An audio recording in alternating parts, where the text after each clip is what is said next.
Republic ಕನ್ನಡದ top 30ಯಲ್ಲಿ ಏನೆಲ್ಲ ಸುದ್ದಿ ಇದೆ ಅಂತ ಹೇಳಿ ಒಂದೊಂದಾಗಿ ನೋಡ್ತಾ ಹೋಗೋಣ. ಬೆಳಗಾವಿ ಜಿಲ್ಲೆಯಾದ್ಯಂತ ಮುಂದುವರೆದಿದೆ ಮಳೆ. ಇನ್ನು ಈ ಹಿನ್ನೆಲೆಯಲ್ಲಿ ಖಾನಾಪುರ ಮತ್ತು ಬೆಳಗಾವಿಯ ಶಾಲಾ ಕಾಲೇಜುಗಳಿಗೆ 2 ದಿನಗಳ ಕಾಲ ರಜೆಯನ್ನು ಘೋಷಿಸಲಾಗಿದೆ. ಮುಂಜಾಗ್ರತಾ ಕ್ರಮವಾಗಿ ಜಿಲ್ಲಾಧಿಕಾರಿ ಮೊಹಮ್ಮದ್ ರೋಷನ್ ಈ ಒಂದು ಆದೇಶವನ್ನು ಹೊರಡಿಸಿದ್ದಾರೆ.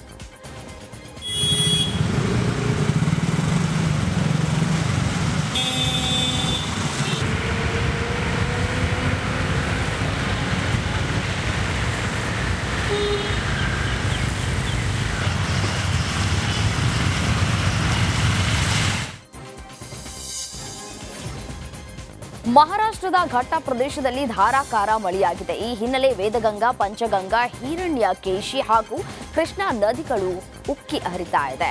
ಚಿಕ್ಕೋಡಿ ಉಪವಿಭಾಗ 9 ಸೇತುವೆಗಳು ಮುಳುಗಡೆಯಾಗಿವೆ.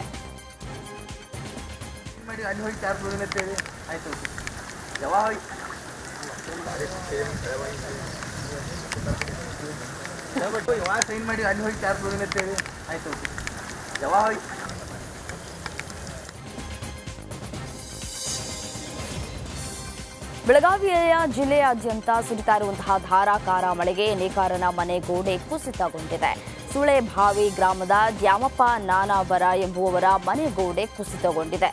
ಗೋಡೆ ಕುಸಿತ ಇದ್ದಂತೆಯೇ ಮನೆಯಿಂದ ಹೊರಗಡೆ ಓಡಿ ಬಂದ ದ್ಯಾಮಪ್ಪ ಪ್ರಾಣವನ್ನ ಉಳಿಸಿಕೊಂಡಿದ್ದಾರೆ. ಚಿಕ್ಕೋಡಿ ಉಪವಿಭಾಗದ ನದಿಗಳ ಮಟ್ಟ ಏರಿಕೆ ಹಿನ್ನೆಲೆ ಕೃಷ್ಣಾ ನದಿ ತಟದ ಗ್ರಾಮಗಳಿಗೆ ಪರಿಷತ್ ಸದಸ್ಯ ಪ್ರಕಾಶ ಹುಕ್ಕೇರಿ ಭೇಟಿಯನ್ನು ನೀಡಿದ್ರು. ಈ ವೇಳೆ ಪ್ರವಾಹ ಪರಿಸ್ಥಿತಿ ಬಗ್ಗೆ ಅಧಿಕಾರಿಗಳಿಂದ ಮಾಹಿತಿ ಪಡೆದರು. ಜೊತೆಗೆ ನದಿ ತೀರದ ಜನರಿಗೆ ಹೊಳೆಗೆ ಇಳಿಯದಂತೆ ಹುಕ್ಕೇರಿ ಸೂಚನೆಯನ್ನ ಕೊಟ್ಟಿದ್ದಾರೆ.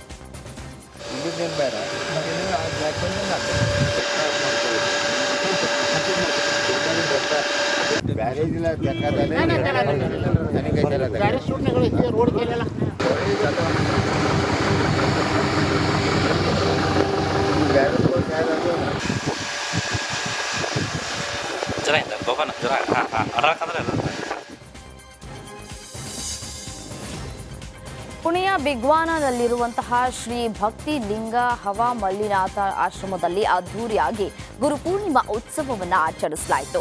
ಪರಮ ಪೂಜ್ಯ ಶ್ರೀ ಹವಾ ಮಲ್ಲಿನಾಥ ಮಹಾರಾಜ ನಿರಗುಡಿ ಅವರ ಗುರುವಂದನಾ ಕಾರ್ಯಕ್ರಮಕ್ಕೆ ಕರ್ನಾಟಕ, ಮಹಾರಾಷ್ಟ್ರ ಸೇರಿದಂತೆ ದೇಶದ ನಾನಾ ರಾಜ್ಯಗಳಿಂದ ಸಹಸ್ರಾರು ಭಕ್ತರು ಆಗಮಿಸಿದ್ರು.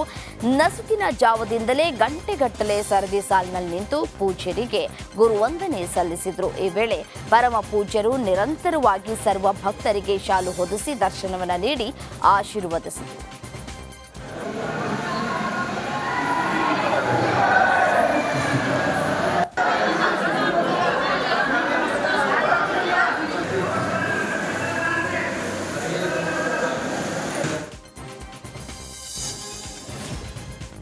ಉತ್ತರ ಕನ್ನಡ ಜಿಲ್ಲೆಯಲ್ಲಿನ ನೆರೆ ಕುರಿತು ಸಿಎಂ ಸಿದ್ದರಾಮಯ್ಯ ನೇತೃತ್ವದಲ್ಲಿ ಅಧಿಕಾರಿಗಳ ಜೊತೆ ಸಭೆಯನ್ನ ಮಾಡಲಾಗಿದೆ.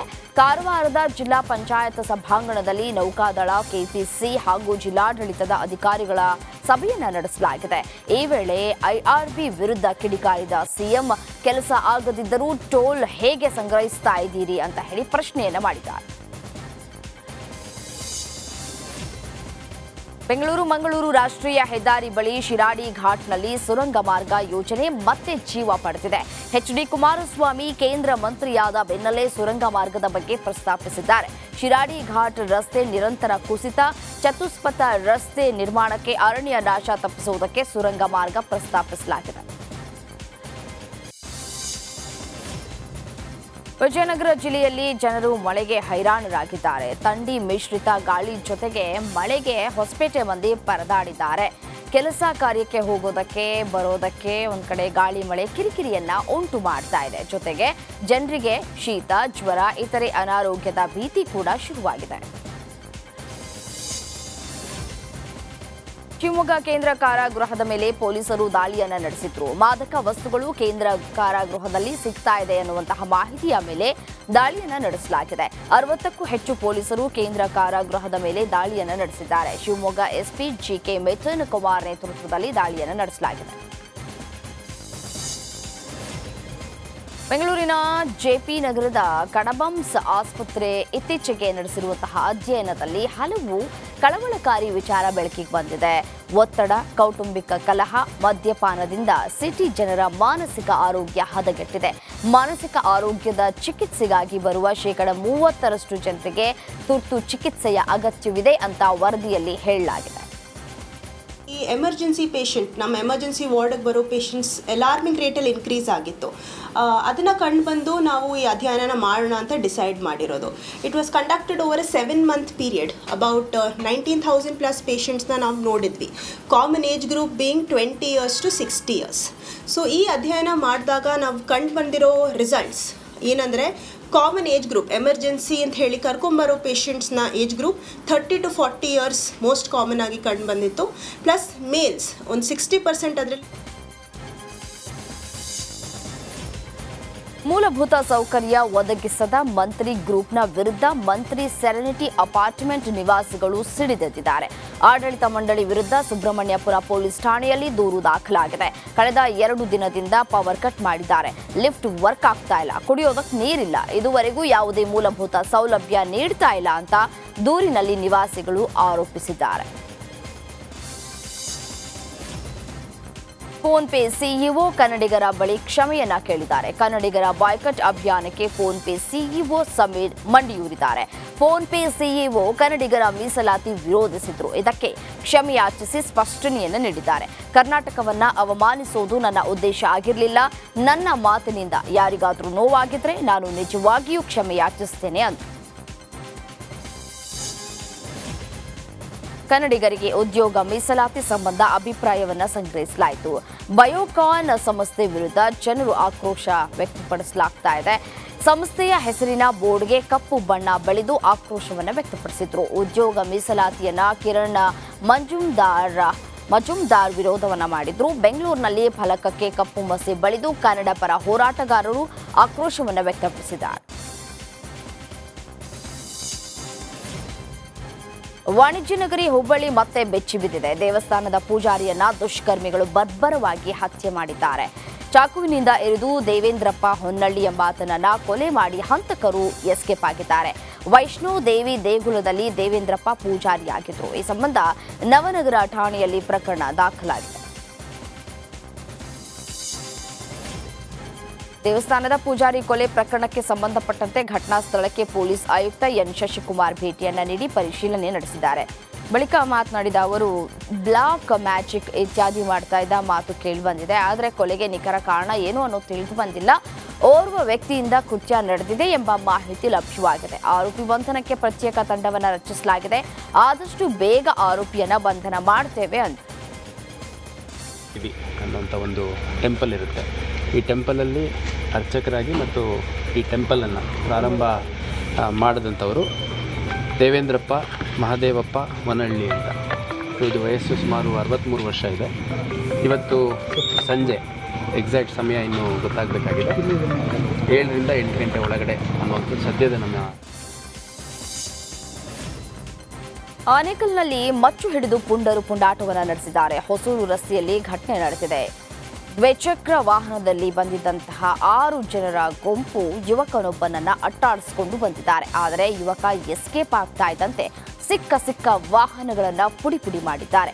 ಯುವಕರ ಹುಚ್ಚಾಟವನ್ನು ನೋಡಿ ಜನರು ಗಾಬರಿಯಾಗಿದ್ದಾರೆ. ಪುಂಡರ ಪುಂಡಾಟದ ದೃಶ್ಯ ಸಿಸಿಟಿವಿಯಲ್ಲಿ ಸೆರೆಯಾಗಿದೆ. ಗಾಡಿ ತೊಳಿತಾ ಇದ್ವಿ, ಬಂದು ಒಂದು 6 ಜನ ಬಂದು ಅದು ಏಕಾಏಕಿ ಬಂದು ಗಾಡಿ ಹೊಡ್ಕೊಂಡು ಯಾರನ್ನ ಇಟ್ಟಾಡ್ಸ್ಕೊಂಡ್ ಬರ್ತಾ ಇದ್ರು. ಅವನು ಹೋಗಿ ಆ ಸೈಡ್ ಹೋಗ್ಬಿಟ್ಟ. ಸೈಡ್ ಹೋದ್ಮೇಲೆ ನಾವು ಗಾಡಿ ತೊಳಿಬೇಕಾದ್ರೆ ಒಂದು 3 ಜನ 4 ಜನ ಇದ್ವಿ. ಬಂದಂಗೆ ಗಾಡಿ ಹೊಡೆದ್ಬಿಟ್ಟು ನಮ್ಮ ನೋಡಿದ್ರು. ನಾವೇನ್ ಮಾಡಿ ಗಾಡಿ ಹೊಡೆದ ತಕ್ಷಣ ಭಯ ಬಿದ್ದು ಸೈಡ್ಗೆ ಹೋಗ್ಬಿಟ್ವಿ. ಲಾಂಗ್ ಮುಚ್ಚಗಳಿಟ್ಕೊಂಡಿದ್ರು. ಎಲ್ಲರ ಕೈಯಲ್ಲೂ ಟೋಟಲ್ 6 ಜನದ ಕೈಯಲ್ಲೂ ಮುಚ್ಚಗಳಿತ್ತು. 2 ಗಾಡಿಯಲ್ಲಿ ಬಂದಿದ್ದು, 2 ಸ್ಕೂಟಿಯಲ್ಲಿ ಬಂದಿದ್ದು. ಒಂದು ಸ್ಕೂಟಿಯಲ್ಲಿ 4 ಜನ ಇದ್ರು, ಒಂದು ಸ್ಕೂಟಿಯಲ್ಲಿ 2 ಇದ್ರು. ನಡ್ಕೊಂಡು ಬಂದ್ರು ಕೆಲವರು. ಬಂದಂಗೆ ಹೊಡೆದ್ಬಿಟ್ಟು ಗಾಡಿ ಎಲ್ಲರೂ ಮುಂದಕ್ಕಾದ್ರು. ಒಂದು ಕಾರ್ಗೆ, ಒಂದು ಟೆಂಪೋಗೆ, ಒಂದು 2 ವೀಲರ್ಗೆ, ಮತ್ತಿನ್ನೊಂದು ಕಾರ್ಗೆ. ಟೋಟಲ್ 2 ಕಾರು, ಒಂದು ಟೆಂಪೋ, ಒಂದು. ರಸ್ತೆಯಲ್ಲಿದ್ದ ನೀರು ಆಟೋ ಮೇಲೆ ಸಿಡಿದಿದ್ದಕ್ಕೆ ಕಿಡಿಗೇಡಿಗಳು ಕಿರಿಕ್ ಮಾಡಿದ್ದಾರೆ. ಬೆಂಗಳೂರಿನ ಜಾಲಹಳ್ಳಿಯ ಶೆಟ್ಟಿಹಳ್ಳಿ ಸಮೀಪ ಮಲ್ಲಸಂದ್ರದ ಬಳಿ ಘಟನೆ ನಡೆದಿದೆ. ಕಿಡಿಗೇಡಿಗಳು ನಿಂತಿದ್ದ ಕಾರಿನ ಮೇಲೆ ಕಲ್ಲೆತ್ತು ಹಾಕಿ ಗ್ಲಾಸ್ಗಳನ್ನು ಒಡೆದಿದ್ದಾರೆ. ಕ್ಯಾಬ್ ಚಾಲಕ ಆಟೋ ತೊಳೆದು ಕೊಡ್ತೀನಿ ಅಂತ ಕೂಡ ಹೇಳಿದ್ರು ಕೂಡ ಪುಂಡರು ಬಿಡದೆ ಈ ಕೃತ್ಯವನ್ನು ಎಸಗಿದ್ದಾರೆ. ಚಲಿಸ್ತಾ ಇದ್ದಂತಹ ಕಾರಿನ ಮೇಲೆ ಬೃಹತ್ ಗಾತ್ರದ ಮರವೊಂದು ಬಿದ್ದು ಕಾರ್ನಲ್ಲಿದ್ದಂತಹ ಪ್ರಯಾಣಿಕರು ಜಸ್ಟ್ ಮಿಸ್ ಆಗಿದ್ದಾರೆ. ಈ ಘಟನೆ ಚಿಕ್ಕಮಗಳೂರು ಜಿಲ್ಲೆ ಎನ್ಆರ್ಪುರ ತಾಲೂಕಿನ ಬಾಳೆಹೊನ್ನೂರು ಬಳಿಯ ಭದ್ರಾ ಕಾಫಿ ಸ್ಟಾಪ್ ಬಳಿ ಈ ಒಂದು ಘಟನೆ ನಡೆದಿರುವಂತದ್ದು. ಮರ ಬಿದ್ದ ರಭಸಕ್ಕೆ ಕಾರಿನ ಮುಂಭಾಗ ನಜ್ಜುಗುಜ್ಜಾಗಿದೆ. ಸ್ವಲ್ಪದರಲ್ಲೇ ಭಾರೀ ಅವಘಡವೊಂದು ತಪ್ಪಿ ಹೋಗಿದೆ.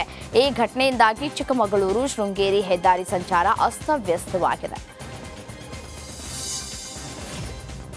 ಪರಪ್ಪನ ಅಗ್ರಹಾರದ ಜೈಲಿನಲ್ಲಿ ಕೈದಿಗಳ ಜೊತೆ ಪವಿತ್ರ ಗೌಡ ಕೂಡ ಸಾಮಾನ್ಯ ಕೈದಿಯಂತೆ ಇದ್ದಾರಂತೆ. ಅಂದರೆ ಸಹ ಕೈದಿಯ ಜೊತೆ. ಇನ್ನು ಜೈಲಿನಲ್ಲಿ ಲಿಪ್ಸ್ಟಿಕ್ ಹಾಕೊಂಡು ಇತ್ತೀಚೆಗೆ ಭಾರೀ ಸದ್ದು ಮಾಡಿದ್ರು. ಇದೀಗ ಸಹ ಕೈದಿಗಳ ಜೊತೆ ತಾನೂ ಒಬ್ಬರಂತೆ ಇದ್ದಾರೆ. ಜೈಲಿನ ಮಹಿಳಾ ಬ್ಯಾರಕ್ನಲ್ಲಿ 13 ಜನ ಮಹಿಳಾ ಕೈದಿಗಳ ಜೊತೆ ಪವಿತ್ರರನ್ನ ಇರಿಸಲಾಗಿದೆ. ಬೆಳಗಲಿ ತೋಟದ ಶೆಡ್ನಲ್ಲಿ ಸಜೀವ ದಹನ ಪ್ರಕರಣಕ್ಕೆ ಸಂಬಂಧಪಟ್ಟಂತೆ ಸ್ಥಳ ಮಹಜರು ವೇಳೆ ಆರೋಪಿ ಬಂಡತನ ಮೆರೆದಿದ್ದಾನೆ. ಸ್ಥಳ ಮಹಜರು ವೇಳೆ ಆರೋಪಿ ಅಮಿನಾ ಸಾಬ್ ಪೆಂಡಾರಿ ಜನರ ಕಡೆ ಕೈ ಮಾಡಿ ನಗೆ ಬೀರಿದ್ದಾನೆ. ಜನರತ್ತ ನಾನೇ ಕೊಲೆ ಮಾಡಿದ್ದು ಎಂಬರ್ಥದಲ್ಲಿ ಎದೆ ಬಡಿದುಕೊಂಡು ಕೈ ಬೀಸಿದ್ದಾನೆ. ಬಾಗಲಕೋಟೆ ಜಿಲ್ಲೆಯ ಮುಧೋಳ ತಾಲೂಕಿನ ಬೆಳಗಲಿಯಲ್ಲಿ ಘಟನೆ ನಡೆದಿತ್ತು.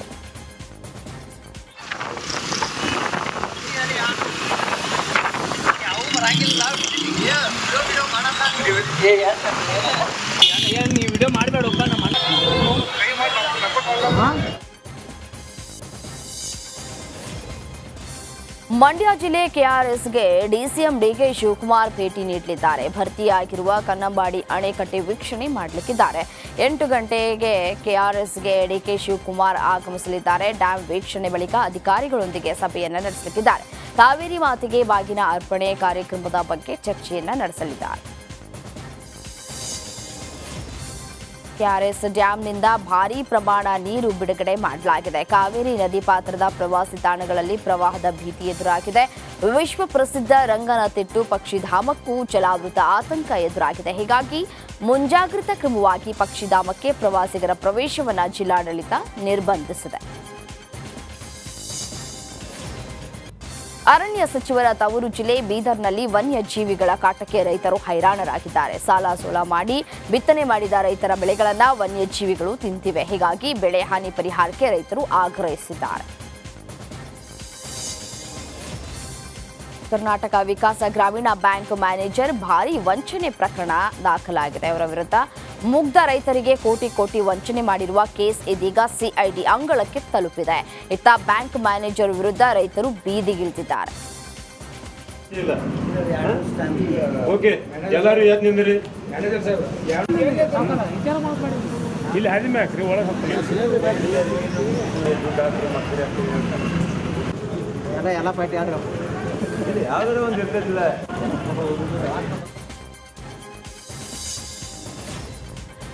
ರಾಜ್ಯದಲ್ಲಿ ಡೆಂಗಿ ಆರ್ಭಟ ಜೋರಾಗಿದೆ. ಇತ್ತ ತುಮಕೂರು ಜಿಲ್ಲೆಯಲ್ಲಿ ನಕಲಿ ವೈದ್ಯರ ಹಾವಳಿ ಹೆಚ್ಚಾಗಿದೆ. ಆರೋಗ್ಯ ಮತ್ತು ಕುಟುಂಬ ಕಲ್ಯಾಣ ಇಲಾಖೆ ಅಧಿಕಾರಿಗಳಿಗೆ ಜಿಲ್ಲಾ ಉಸ್ತುವಾರಿ ಸಚಿವ ಡಾಕ್ಟರ್ ಜಿ ಪರಮೇಶ್ವರ್ ಸೂಚನೆಯನ್ನ ಕೊಟ್ಟರು.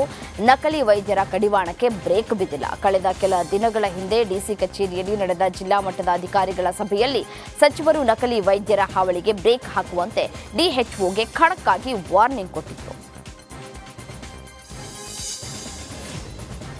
ದಕ್ಷಿಣ ಕನ್ನಡ ಜಿಲ್ಲೆಯಲ್ಲೂ ಗುಡ್ಡ ಕುಸಿತದ ಆತಂಕ ಶುರುವಾಗಿದೆ. ಮಂಗಳೂರಿನ ರಾಷ್ಟ್ರೀಯ ಹೆದ್ದಾರಿ ಬಳಿ ಗುಡ್ಡ ಕುಸಿತದ ಆತಂಕ ಹೆಚ್ಚಾಗಿದೆ. ಅವೈಜ್ಞಾನಿಕ ಹೆದ್ದಾರಿ ಕಾಮಗಾರಿಯಿಂದ ಗುಡ್ಡದ ಮಣ್ಣು ಕುಸಿತಾ ಇದೆ. ಕ್ಷಣಕ್ಕೂ ಗುಡ್ಡದ ಮಣ್ಣು ಕುಸಿತಾ ಇದ್ದು ವಾಹನ ಸವಾರರು ಜೀವವನ್ನ ಕೈಯಲ್ಲಿ ಹಿಡಿದುಕೊಂಡು ಹೋಗಬೇಕಾದಂತಹ ಪರಿಸ್ಥಿತಿ ನಿರ್ಮಾಣವಾಗಿದೆ. ಶಿವಮೊಗ್ಗದಲ್ಲಿ ಮಳೆಯಿಂದ ಹಾನಿಗೆ ಒಳಗಾದಂತಹ ಪ್ರದೇಶಗಳಿಗೆ ಬಿವೈ ವಿಜಯೇಂದ್ರ ಭೇಟಿ ನೀಡಿದ್ದಾರೆ. ಎಡಬಿಡದೆ ಸುರಿತಾ ಇರುವಂತಹ ಭಾರೀ ಮಳೆಗೆ ಜನಜೀವನ ತತ್ತರವಾಗಿದೆ. ಇನ್ನು ತಾಳಗುಂದ, ಉಡುಗಣಿ, ಕಸಬಾ ಪ್ರದೇಶಗಳಿಗೆ ಬಿವೈ ವಿಜಯೇಂದ್ರ ಭೇಟಿ ನೀಡಿ ಅಲ್ಲಿನ ಸಂತ್ರಸ್ತರಿಗೆ ಪರಿಹಾರವನ್ನು ನೀಡಿದ್ದಾರೆ. ಶಿವಮೊಗ್ಗದಲ್ಲಿ ಮಳೆ ಮುಂದುವರೆದಿದೆ. ಒಂದು ಕಡೆ ಈ ಒಂದು ಮಳೆಯಿಂದಾಗಿ ಕೃಷಿ ಭೂಮಿ ಜಲಾವೃತವಾಗಿದೆ. ಸಾಗರ ತಾಲೂಕಿನ ಶುಂಠಿಕೊಪ್ಪದ ಬಳಿ 100 ಎಕರೆ ಕೃಷಿ ಭೂಮಿ ಜಲಾವೃತಗೊಂಡಿದ್ದು, ಜಲಾವೃತಗೊಂಡ ಕೃಷಿ ಭೂಮಿಗೆ ಸಚಿವ ಮಧು ಬಂಗಾರಪ್ಪ ಭೇಟಿ ನೀಡಿ ಪರಿಶೀಲನೆ ನಡೆಸಿದ್ದು, ಜಿಲ್ಲಾ ಮಟ್ಟದ ಅಧಿಕಾರಿಗಳೊಂದಿಗೆ ಸಭೆ ನೀಡಿದಂತಹ ಸಚಿವ ಮಧು ಬಂಗಾರಪ್ಪ ರೈತರಿಗೆ ಪರಿಹಾರದ ಭರವಸೆಯನ್ನ ಕೊಟ್ಟಿದ್ದಾರೆ. ಉಡುಪಿ ಜಿಲ್ಲೆಯಲ್ಲಿ ಕಳೆದ ಒಂದು ವಾರದಿಂದ ಅತಿ ಹೆಚ್ಚು ಮಳೆಯಾಗ್ತಾ ಇದೆ. ಮಳೆಯಿಂದ ಅಪಾರ ಪ್ರಮಾಣದ ಹಾನಿಯುಂಟಾಗಿ ನೆರೆಯ ಸ್ಥಿತಿ ಉಂಟಾಗಿದೆ. ಹೀಗಾಗಿ ಉಸ್ತುವಾರಿ ಸಚಿವೆ ಲಕ್ಷ್ಮೀ ಹೆಬ್ಬಾಳ್ಕರ್ ಭೇಟಿ ನೀಡಿ ಮಳೆ ಹಾನಿ ಪ್ರದೇಶಗಳನ್ನು ವೀಕ್ಷಣೆ ಮಾಡಿದ್ದಾರೆ. ಬೈಂದೂರಿಗೆ ಉಸ್ತುವಾರಿ ಸಚಿವೆ ಲಕ್ಷ್ಮೀ ಹೆಬ್ಬಾಳ್ಕರ್ ಕಾಟಾಚಾರಕ್ಕೆ ಭೇಟಿ ನೀಡಿದ್ದಾರೆ. ಮಳೆ ಹಾನಿ ಪರಿಶೀಲನೆ ಪೂರ್ತಿಯಾಗಿ ಮಾಡದೆ ಬೀಚ್ ದೇವಸ್ಥಾನ ಅಂತ ನೋಡಿ ಹೋಗಿದ್ದಾರೆ ಅಂತ ಸಾರ್ವಜನಿಕರು ಆಕ್ರೋಶವನ್ನು ವ್ಯಕ್ತಪಡಿಸಿದ್ದಾರೆ. ಗುಡ್ಡ ಕುಸಿತವನ್ನ ಸಚಿವೆ ದೂರದಿಂದ ವೀಕ್ಷಿಸಿ ಹೋಗಿದ್ದಾರೆ. ಜರಿತಾ ಇರುವ ಗುಡ್ಡದ ಬುಡದಲ್ಲಿ ಕಾಯ್ತಾ ಇದ್ದ ಗ್ರಾಮಸ್ಥರು ಅಲ್ಲೇ ಬಾಕಿಯಾಗಿದ್ದಾರೆ. ಕಳೆದ 4 ದಿನಗಳಿಂದ ಸೋಮೇಶ್ವರ ಗುಡ್ಡ ಕುಸಿತಾ ಇದೆ. ಗುಡ್ಡ ಜರಿತಕ್ಕೆ ಶೀಘ್ರ ಪರಿಹಾರ ಕಲ್ಪಿಸುವಂತೆ ಗ್ರಾಮಸ್ಥರು ಆಗ್ರಹಿಸಿದ್ದಾರೆ.